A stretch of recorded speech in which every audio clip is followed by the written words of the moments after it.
قصيدة في حب الشاعر البحريني الكبير الأديب الأستاذ يعقوب يوسف القمر، وله مني هذه المحبة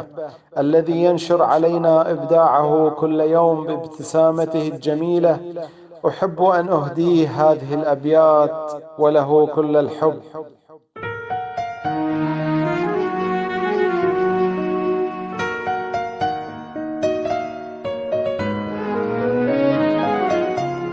شاعرنا الأديب اش كثر يلمنا، شاعرنا الأديب اش كثر يلمنا، والابتسامة منزلة يا يوسف تحنى، والابتسامة منزلة يا يوسف تحنى، أجمل طلة لين بحروفه تغنى، يعقوب دام الوطن ضمنه حضنه، اي والله يعقوب دام الوطن ضمنه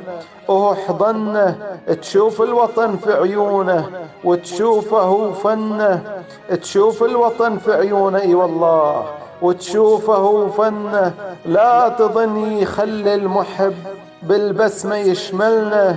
لا تظن يخلي المحب بالبسمة يشملنا، قصايده نرسمها رسم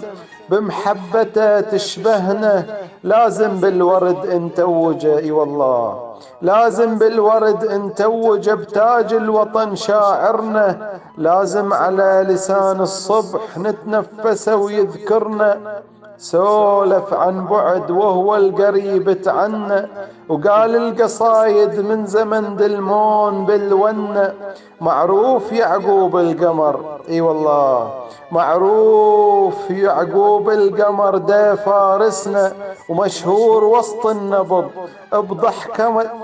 ومشهور وسط النبض بضحكته بادرنا، ولمنا على رملات الوطن لملمنا، والله القوافي ما توفي بسمة وفن، والله القوافي ما توفي بسمة وفن.